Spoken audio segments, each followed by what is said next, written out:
Hello student, good morning to all. हम पढ़ रहे हैं मॉलिक्यूलर बेसिस ऑफ इनहेरिटेंस। इस क्रम में हमने डीएनए की संरचना के बारे में पढ़ा, डीएनए और आरएनए की संरचना के बारे में पढ़ा, डीएनए और आरएनए में डिफरेंसेस पढ़ा। आज हम पढ़ेंगे रेप्लिकेशन यानी प्रतिकृति क्या होता है। रेप्लिकेशन यानी प्रतिकृति का मतलब होता है कि कोई भी जैव अणु अपने ही समान जैव अणु का डुप्लीकेशन यानी प्रतिकापी फोटोकॉपी तैयार कर सकता है, ऐसी उसमें क्षमता होती है, आनुवांशिक क्षमता होती है। तो इसे ही प्रतिकृति या रेप्लिकेशन कहते हैं। यहाँ पर हम चूंकि डीएनए की संरचना के बारे में पढ़ रहे हैं, तो डीएनए की द्विकुंडली रचना के प्रतिकृति के बारे में हम पढ़ेंगे। जब वाटसन और क्रिक ने डीएनए का द्विकुंडलित मॉडल बताया, उसको उसकी योजना प्रस्तुत की, उसे समझाया, तो उनका जो कथन था वह था कि विशिष्ट युग्मन की जानकारी के बाद अनुवांशिक पदार्थ के एक नए रूप के निर्माण की प्रक्रियाओं के बारे में तत्काल प्रतिपादित करने से बचा नहीं जा सकता। ये वाटसन एवं क्रिक का मूल शब्द है। इस कथन से स्पष्ट है कि डीएनए का जो कुंडली का दोनों रज्जुक होता है, दोनों जो स्ट्रैंड होता है, वो अलग हो जाता है और एक टेम्पलेट या सांचे के समान कार्य करता है। जैसे कि मूर्तिकार एक सांचा बना लेता है और उस सांचे से फिर कई मूर्तियों का निर्माण वो कर सकता है। डीएनए का जो मुख्य टेम्पलेट होता है वो भी ठीक इसी प्रकार होता है, बल्कि डीएनए का प्रत्येक टेम्पलेट, द्विकुंडली का प्रत्येक टेम्पलेट जो है वो एक सांचे के समान काम करता है और उससे एक पूरक रज्जु का निर्माण होता है, यानी पूरक डीएनए का निर्माण होता है। इस प्रकार प्रतिकृति के पूर्ण होने के बाद जो डीएनए अणु बनता है उसमें एक जो है वो पैतृक होता है और एक जो है वो नई निर्मित लड़ी होती है। डीएनए की प्रतिकृति की यह योजना जो है वो अर्ध संरक्षी योजना कहलाती है। जैसे कि यहाँ पर हम देख पा रहे हैं, ये डीएनए है। प्रतिकृति के समय डीएनए के दोनों रज्जुक, इनके बीच में जो प्यूरिन और पिरिमिडिन का हाइड्रोजन बॉन्ड होता है वो टूट जाता है और दोनों रज्जुक अलग हो जाते हैं। और यहाँ पर जो भी प्यूरिन या पिरिमिडिन है उसका अपोजिट प्यूरिन और पिरिमिडिन केंद्रक द्रव्य से या जहां भी इसका निर्माण हो रहा है वहां से आकर्षित होता है, इनसे जुड़ जाता है और फिर उसके साथ शुगर फास्फेट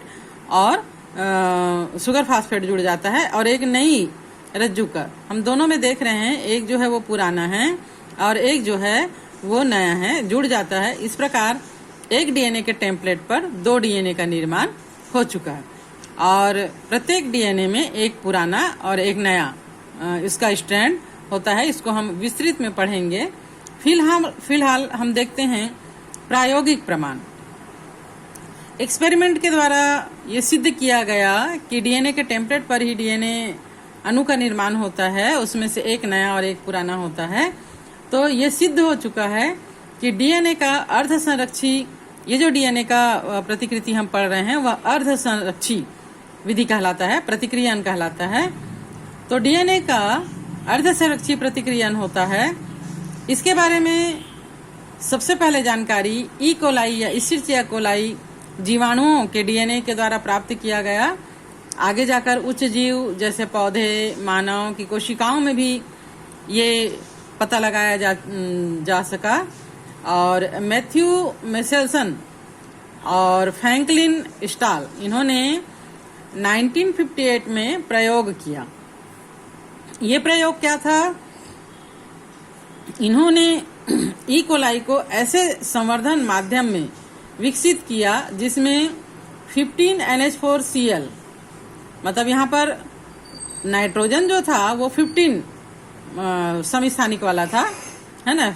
15N यानी नाइट्रोजन का भारी एक समस्थानिक होता है। अमोनियम क्लोराइड कई पीढ़ियों तक केवल नाइट्रोजन का ही स्रोत है। इसके परिणाम स्वरूप इसमें उन्होंने ई कोलाई को विकसित किया। इसके परिणाम स्वरूप नवनिर्मित डीएनए एवं अन्य दूसरे नाइट्रोजन युक्त यौगिकों में नाइट्रोजन 15 व्यवस्थित हो जाता है और इस भारी डीएनए अणु को सामान्य डीएनए से सोडियम क्लोराइड के घनत्व प्रवणता में अपकेंद्रीकरण करके अलग किया जा सकता है। इसके बाद कोशिकाओं को ऐसे संवर्धन में स्थानांतरित किया जिसमें साधारण यानी 14 नाइट्रोजन युक्त नाइट्रोजन का आइसोटॉप्स 14 NH4Cl था। एक निश्चित समय के अंतराल के बाद गुणित कोशिकाओं के नमूनों को लेने पर उसमें डीएनए निष्कर्षण करने पर पाया गया कि हमेशा द्विरज्जु कुंडलियों के रूप में ही ये मिलता है।